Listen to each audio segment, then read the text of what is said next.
طبعا يا رجاله، هي دي الحلويات. هو ده كده اللي يخليك يعني لما تطلع الغيه نفسك تتفتح. طبعا اول حاجه السلام عليكم ورحمه الله وبركاته، اخواتي وحبايبي في الغوايه.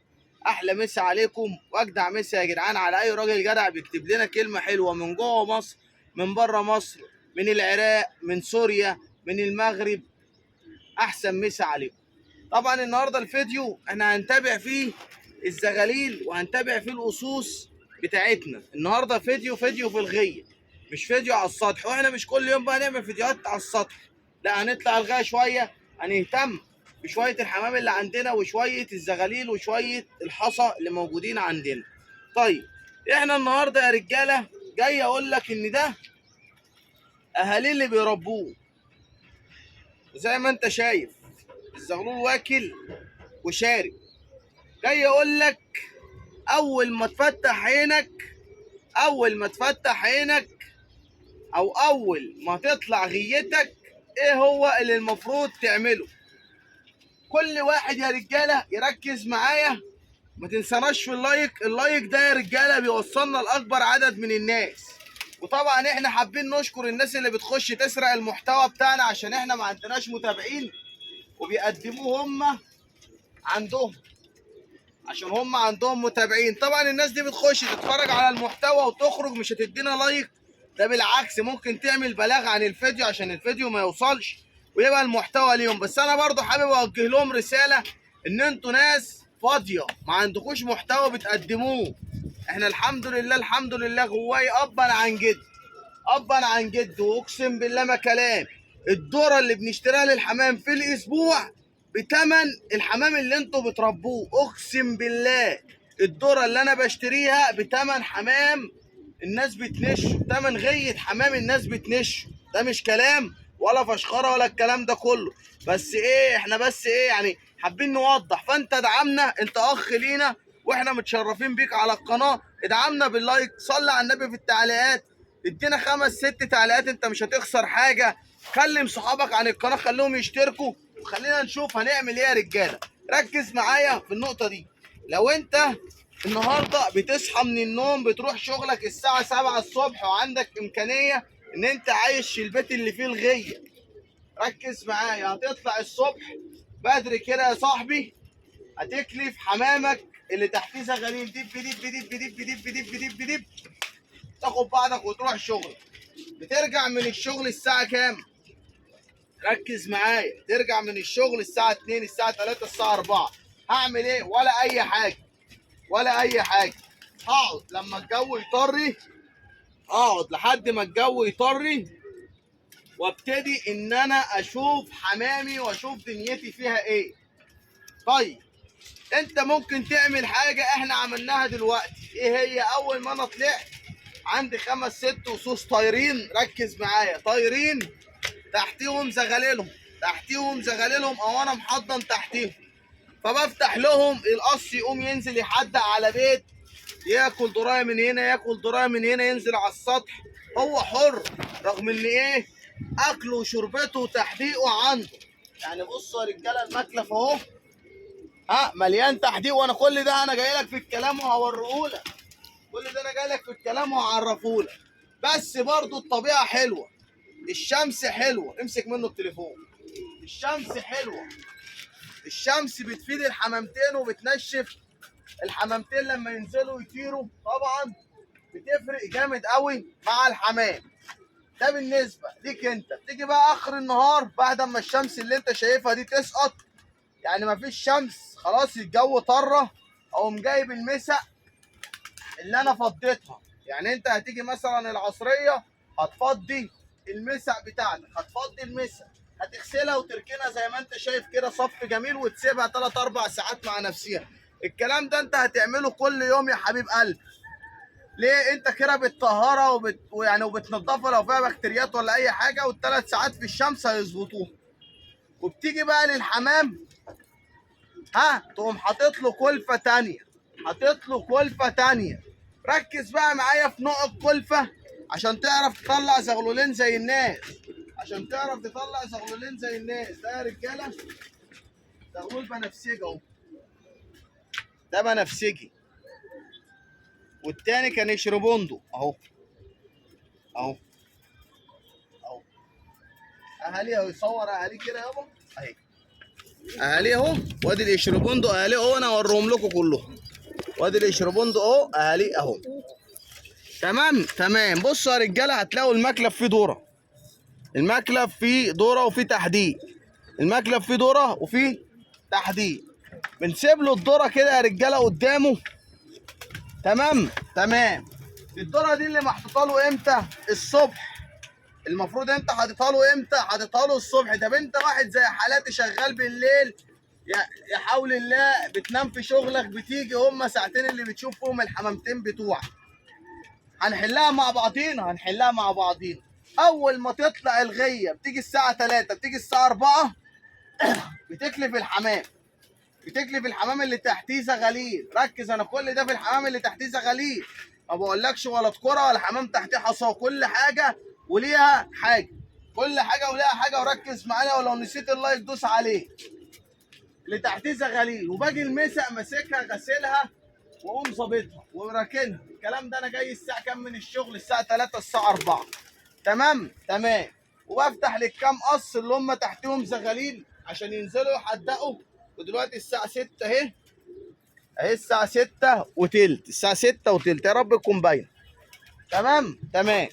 بفتح للكام قص اللي تحتهم زغاليل، وانا قاعد بقى بنزل اشوف الزغاليل اللي انا سايبها على اللوف، بشوف هنا اللي على السطح الكلام ده. طيب انا ما بسيبش ليه الحمام اللي تحتيه حصاه طول اليوم او الزغاليل طول اليوم سايبه؟ لان الغراب او البومه او الحاجات دي ممكن تنزل تاكل الحمام. يعني لو غراب نزل ولقى زغلولين وليكن زي كده اهم زغلولين زي ما انتم شايفين، حجم واحد بالصلاه على النبي عليهم اهم. ولسه الحمام ما كلفش اهو ولسه الحمام ما كلفش. هينزل ياكلهم، ولو كلهم بالسلامه. فانا بقفل عليهم بالليل وبسيبهم، بقفل عليهم من بالليل وبسيبهم. طيب اول ما انت هتيجي يا حاج الساعه 3 هتشيل المسا، هتحط الكلفه اللي هي الناعمه. يعني ايه كلفه ناعمه؟ يعني ذره صيفي اللي هي العويجه، مع مثلا شويه قمح، ايا كان الذره تكون خفيفه مع قرطم مع الكلام ده. اجي انا بقى بالليل اللي هو امتى؟ 7:30 8، عشان احنا في التوقيت الصيفي. اول ما الشمس تغيب اقوم جاي ماسك الميه ومليلهم ميه لكله بقى، اللي مقفوله عليه واللي تحتيه حصاه واللي تحتيه زغاليل واللي واملى لهم الميه، واقوم مديهم كلفه خشنه هوريها لكم. كلفه الخشنه هوريها لكم، هنطلع بره دلوقتي وهوريها لكم.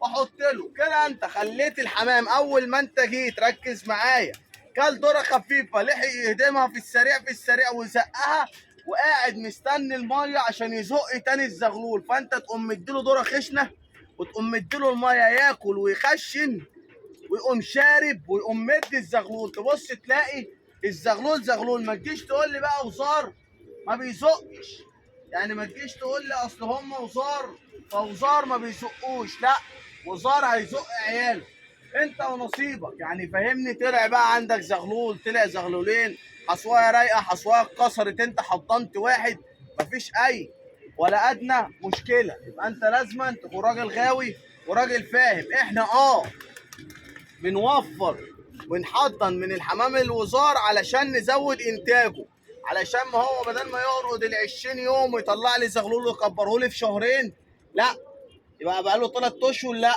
يبقى انا اخد من تحتيه حصويتين احضنهم 20 يوم ويبيض لي 10 ايام ويبيض لي واخد منه، وبالتالي ابقى عندي سلالات واشغل الحمام التاني الشقلباز والكلام ده والجمعيات حاضين ليه. انا عايزك تفهم الكلام ده وتركز فيه. محدش هيطلع يقول لك الكلام ده، كله هيقول لك حط ميه ظهر ليل، خلي الذره قدامهم ما تشيلهاش. لا، انا خليت الذره قدامهم اهي. وتعالى بقى اوريكم حاجه يا رجاله احنا كمان بنعملها وبنجيبها، وركزوا معايا. دي الذره الخشنه، فول بقى وبسله وذره عوجه اللي هي الفيوم، اللي هي الذره دي البيضه اللي هي الكبيره يا جدعان، مش الرفيعه. خلي بالكوا دي مفيده جدا للزغاليل وللحمام. دي بالنسبه للحمام الذره ديت يا رجاله، بالنسبه للحمام زي اللحمه البلدي،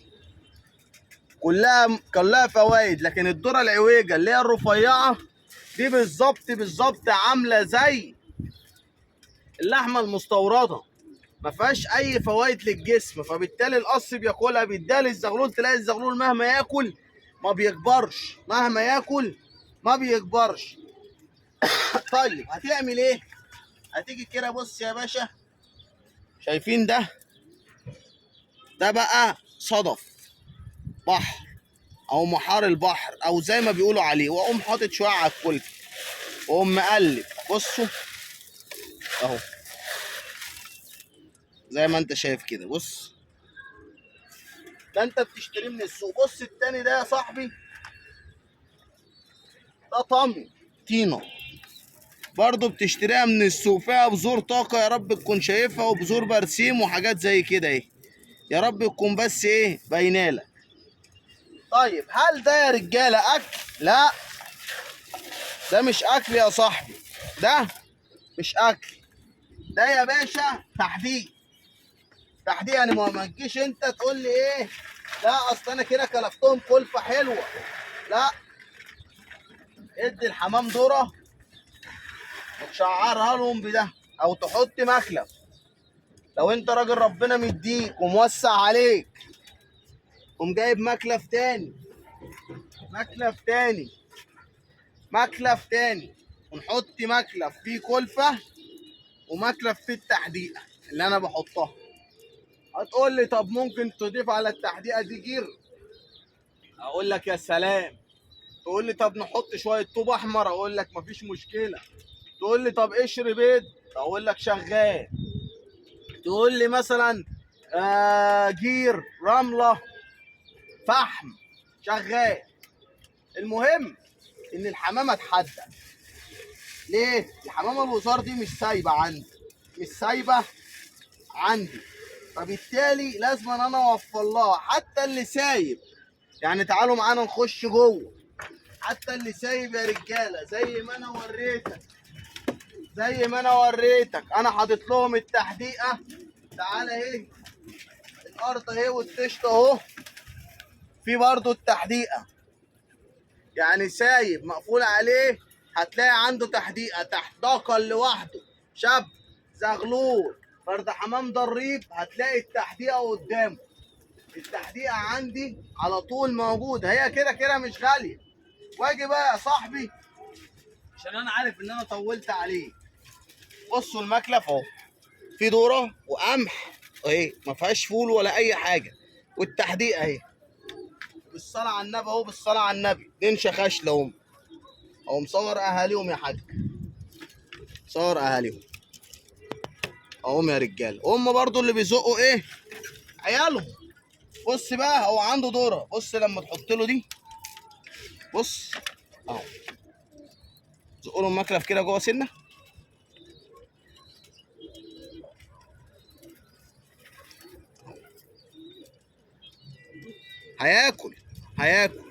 هياكل الفول وهياكل البسله. ها برضو ده نفس الكلام اهو. تعالى هنا يا حاج اهو تحتهم زي ما انتم شايفين الدكر عظمه عامل ازاي يا رجاله. بص ابنه بالصلاه على النبي، نتايه ما بيضتش غير البيضه دي عشان ما نكدبش. برضو المكلف اهو عشان ما تقولوش حاجه، في الذره اللي احنا كلفناه وهنكلفه تاني ادي اهو وهياكل. ها تمام. ادي الشخشول وادي ابنه تحتيه اهو تحتيه اهو باين. طيب اهو والدور عنده اهي، صورها لهم قبل ما نحط اي حاجه اهي، وهتحط له التخشينه اهو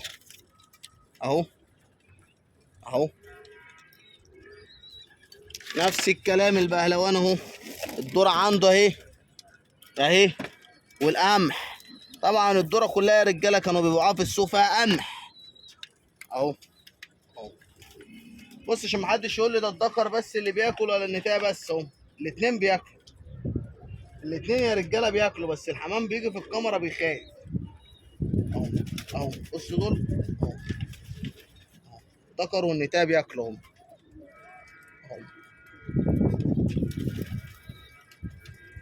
ودول انا حضنت تحتيهم زغلولين قطاطا. دول انا حاطط تحتيهم زغلولين قطاطا اهم اهم زي ما انتم شايفين كده، واحد طالع اسود وواحد طالع قطاطي. تمام. وطبعا دول الزغلولين القطاطا دول ولاد القص ده اهو. بص الدكر عمال يعض فيا ده، وانا حطيت عيال البهلوان فين؟ تحت القطاطي، لان ده كان اصلا انا لسه شريفه ما كنتش عارف الصراحه قصته ايه يعني، فاهمني؟ يعني مثلا صاحبهم كان بيخلوهم يزقوا ولا لا، فقلنا نجرب فيهم الزغلولين اللي ايه؟ البهلوان. واديك زي ما انت شايف هياكل. وادي الحمر وزار برضو اهو، وادي السكروتات هم تحتهم عيالهم الاتنين اهم بالصلاه على النبي. برضو الذره قدامهم اهي، تديهم التخشينه. حاول برضو ايه يعني خلي دايما ايه التحديقه يعني ايه موجوده. طبعا يا رجاله هم القص القطاطا دول بابنهم. وبص النتايه باضت البتين، وبص ابنها قد ايه، ابنها لسه صغير اهو برضه تاكل. طبعا هنيجي هنا بقى نخشله، وزي ما انتم شايفين هم مأكلين ابنهم حلو ازاي، وهيأكلوه تاني وهيأكلوه تاني وهيأكلوه تاني.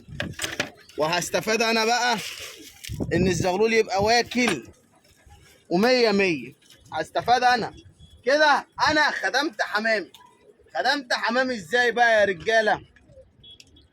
خدمت حمامي ان انا اديته الناعم وسهلتها عليه فزق الزغلولين، وفي نفس الوقت بديله بقى بالليل الخشن اللي هيقعد في صدره ويهدمه لحد ما انا اجيله الصبح او اجيله تاني يوم والذره قدامه.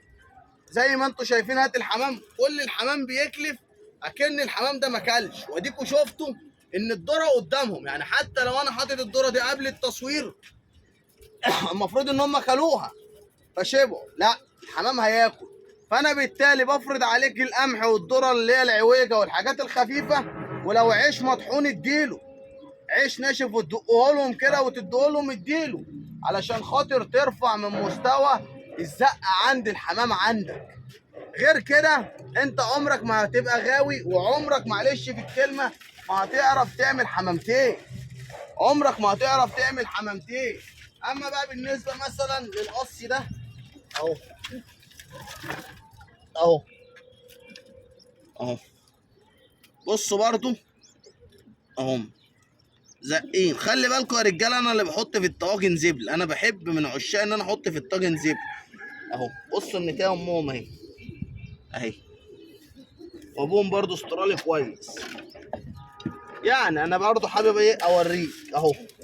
بص اهو اديله بقى اهو اهو اهو يا رجاله. واللي مش قدها يحلها. مش قادر ان انت تاكل الحمامتين بتوعك، حلها وبيعهم. حلها وبيعهم ليه؟ عشان غيرك ياخدهم ياكلهم، عشان غيرك ياخدهم ياكلهم. انا دلوقتي بكلف لك اللي هو فاكك اللي تحتيه زغاليل، اللي تحتيه زغاليل. انما الحمام اللي تحتيه حصى او تحتيه يعني اللي تحتيه بيض او الدكوره اللي لوحديهم فلا، فايه لا لسه ايه هنكلفهم شويه كده بقى مع نفسنا احنا وفي الرايق. انا بس بوريك ايه، بوريك حاجه كده ونبذه مختصره. بصوا يا رجاله الزغلول اهو واكل اهو، صدره حلو اخوه اهو، مفيش فرق في الحجم ولا اي حاجه، حاجات بسيطه فرق يوم بس صدره بصوا متروس اهو اهو. بصوا المسا عندهم هتلاقيها ناشفه اهي. ليه سايب؟ انا اللي فاتح له دلوقتي. هنحط له ايه ميته ونحط له اكل اهو يا رجاله. برضو ايه اهو، انا المفروض نحط الميه دي يا رجاله بس كمان شويه مش دلوقتي. بس اهو انت غسلها وظابطها اهو. بصوا يا رجاله الحمام كل ايه؟ كل الذره الخشنه على طول، كل الخشن على طول اهو. اديله بقى ميته واهم حاجه يا رجاله، اهم حاجه الله يبارك لك، ما تقعدش قدام الحمامتين. يعني ايه ما تقعدش قدام الحمامتين؟ يعني عود نفسك في اي حاجه، في نش زغاليل، في نش، في تطشير، في حضين، في اي حاجه ما تقعدش. ايه حضرتك لو قعدت قدامهم هيبقوا مقلقين وخايفين. طالما مقلقين وخايفين مش هيطلعوا لك انتاج، هيخسروا الحصى، مش هيعرفوا يزقوا ابنهم. اكل وريح نفسك وابعد عن الحمام، وابعد عنه، ما تفضلش قاعد فاهمني لابد له في الغيه، ما تفضلش لابد له في الغيه، ما تفضلش لابد لهم. زي ما بقول لكم يا جدعان، القعده والميه يا رجاله، ميه تكون نضيفه وميه تكون من الحنفيه. ولو ميه الحنفيه سخنه انت حطيت ايدك فيها لقيتها سخنه انت مش مستحملها، يبقى بلاش تحطها للحمام. ولو عندك قص بيشرب ميه كتير فاهمني، حط له مسقه كبيره.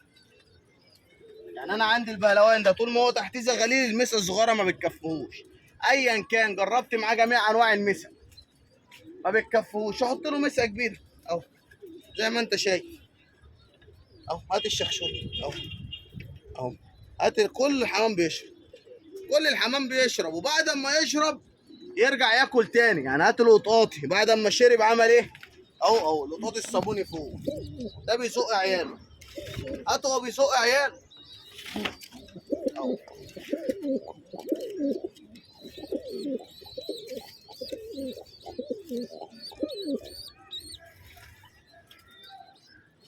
اهو شرب كل يزق عياله زي ما انتم شايفين. هات اللي يشرب بندق اهو بياكل بياكل، ما تفتحش الباب، ما تفتحش الباب. ده بقى اللي انا عايز ايه اوصله لك. يبقى انا مش كتر اكل، عارف انا لو حطيت لهم الاكل قدامهم ال 24 ساعه الحمام هيزهد الاكل، مش هيرضى ولا ياكل ولا يشرب. ولو الميه قدامهم مش هيرضوا يزقوا. انا كده بقى استفدت. هات السكروطه، هات السكروطه اهو بيزق عيال. طبعا اللي احنا بنعمله ده كده غلط يا رجاله، عشان بس تبقى احنا متفقين. اللي احنا بنعمله ده غلط. غلط ليه؟ اول ما هتفتح الباب هيسيب عياله مش هيرضى يزقوهم. بس انا حبيت افرجك وحبيت اوريك ازاي تقدر ان انت تعمل زغلولين كويسين، ازاي ان انت تقدر تطلع زغلول على ايدك يبقى ابنك، ازاي انت تقدر تقيم نفسك في وسط الغواي. ما انا لما اطلع الغيه واسمع صوت الزغاليل بيصوصو واجي ازق ده واكل ده واسند مع ده واخدم في ده، كده انا راجل غاوي. لو انا ما فرحتش بالكلام ده ما بقاش انا غاوي، انا كده فرحان ومبسوط ونفسيتي 100 100. لكن انا لو فرحان عشان فلان بيجيب جنبي زغلولين بنشهم اطلع امسكهم، او طلعت لقيت فرد حمام حابس او اي حاجه من الكلام ده، ابقى انا راجل مش غاوي، ابقى انا راجل مش غاوي. مش غاوي اللي بيفرح بمسك الحمام مش غاوي جعان، لكن اللي يفرخ ويشتري ويدشر وينش ويجيب ده غاوي، ده راجل بيصرف، ده راجل زرع. هو من زرع يحصد، لكن ما ينفعش انا احصد من غير ما ازرع. ده لما يبقى ابنك انت تبقى فرحان بيه طالع على ايدك انت اللي مربيه. يا رب يكون الفيديو ما طولش عليكم، ويا رب تكونوا ما نسيتوش تدوسوا على اللايك، ويا رب اكون قدرت افيدكم. واحلى مسا عليكم اخواتي وحبايبي في الغوايه.